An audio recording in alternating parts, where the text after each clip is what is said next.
Halo semuanya, perkenalkan nama saya Wata Tarisa, NIM 2210417731, kelas M4 Manajemen. Di video kali ini, saya akan menjelaskan apa itu Supply Chain Management.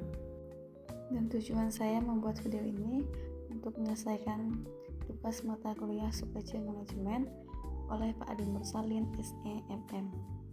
Baiklah teman-teman, Supply Chain Management. Apa itu supply chain management?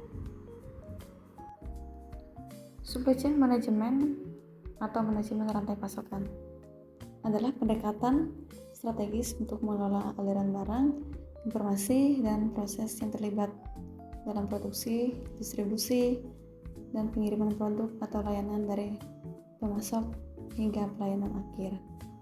Pengelolaan rangkaian kegiatan mulai dari memperoleh bahan mentah, mentransformasikan bahan mentah menjadi barang dalam proses atau barang jadi, serta mengirimkan produk tersebut ke konsumen melalui sistem distribusi.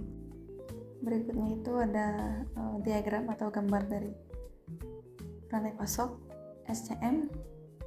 Yang pertama itu ada supplier, manufaktur, distributor, retailer, dan customer. Ini adalah gambar dari rantai pasok SCM. Nah, yang berikutnya itu tujuan dari SCM.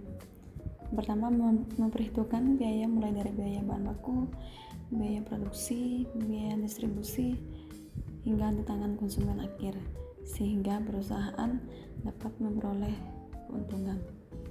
Daya agar sesuai kebutuhan dan melakukan pengendalian untuk memenuhi kebutuhan. Dan yang ketiga, memuaskan ekspektasi pelanggan, menjaga ketersediaan barang di pasar. Berikutnya, pelanggan merupakan sumber pendapatan.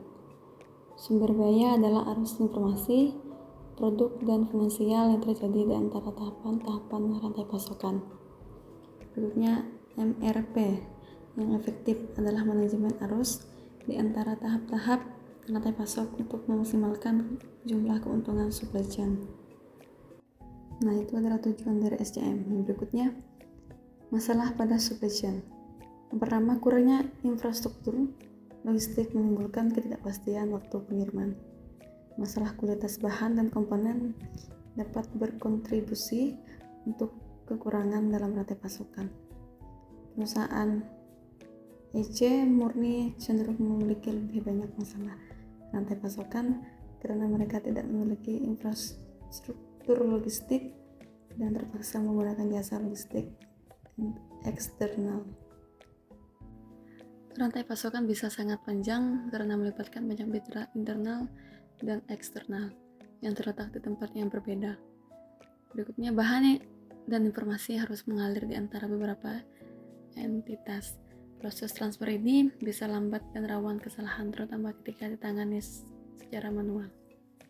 Perusahaan dapat meningkatkan peramalan permintaan mereka dengan menggunakan TI. Nah, yang berikutnya itu tantangan mengelola supply chain. Tantangan pertama, kompleksitas struktur supply chain. Adanya kompleksitas yang melibatkan internal perusahaan maupun eksternal perusahaan. Kompleksitas dalam pembayaran, budaya, dan bahasa. Contoh, kompleksitas internal antara bagian marketing dengan produksi.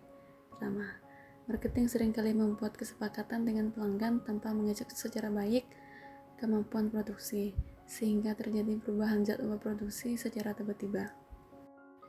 Di sisi lain, bagian produksi sering resisten dengan perubahan mendadak.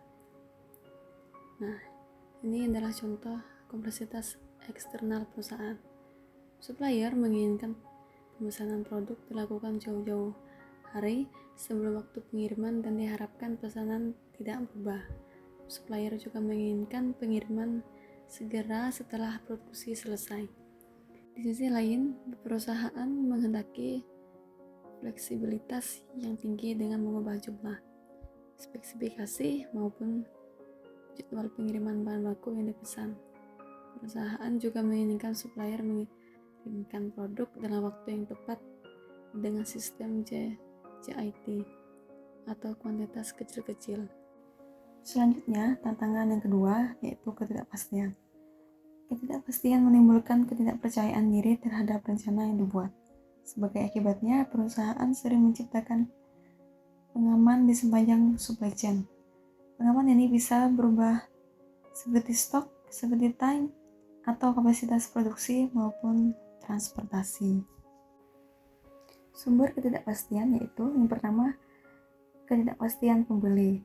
Kedua, ketidakpastian dari supplier terkait dengan pengiriman, harga, kualitas maupun kuantitas. Yang ketiga, ketidakpastian internal yang bisa disebabkan kerusakan mesin, kinerja mesin yang tidak sempurna, tenaga kerja serta waktu maupun kualitas produksi. Nah, itu adalah tantangan dalam mengelola supply chain. Berikutnya itu adalah supply chain vs SCM. Supply chain adalah jaringan fisiknya. Ini perusahaan-perusahaan yang terlibat dalam memasok bahan baku, memproduksi barang maupun mengirimkannya ke pemakai akhir. SCM adalah metode, alat atau pendekatan pengelolaannya. Pendekatan yang ditekankan dalam SCM adalah terintegrasi dengan semangat kolaborasi. Definisinya, SCM adalah rangkaian pendekatan yang digunakan untuk mengintegrasikan pemasok, produsen, gudang, dan toko secara efektif agar persediaan barang dapat diproduksi dan didistribusi pada jumlah yang tepat, ke lokasi yang tepat, dan pada waktu yang tepat, sehingga biaya keseluruhan sistem dapat diminimalisir selagi berusaha memuaskan kebutuhan dan layanan. Nah, yang berikutnya itu ada komponen SCM. Di dalam komponen ini ada tiga komponen SCM. Yang pertama itu upstream, midstream, dan downstream. Komponen SCM yang pertama itu upstream. Supply chain adalah meliputi aktivitas dari suatu perusahaan manufaktur dengan para penyalurnya dan koneksi mereka kepada para penyalur mereka. Dua aktivitas utama adalah pengadaan. Nah, contohnya kegiatan upstream untuk pabrik perakitan sebagai fokus dari rantai pasokan adalah memasak bahan baku yang merupakan bahan tidak diproses, misal logam seperti aluminium dan tembaga. Fokus kegiatan menambang bahan yang diminta secepat dan seefisien mungkin, mengangkut atau pengiriman ke pabrik. Yang berikutnya yaitu internal supply chain, meliputi semua proses in-house yang digunakan dalam mentransformasikan masukan dari para penyalur ke dalam keluaran organisasi itu.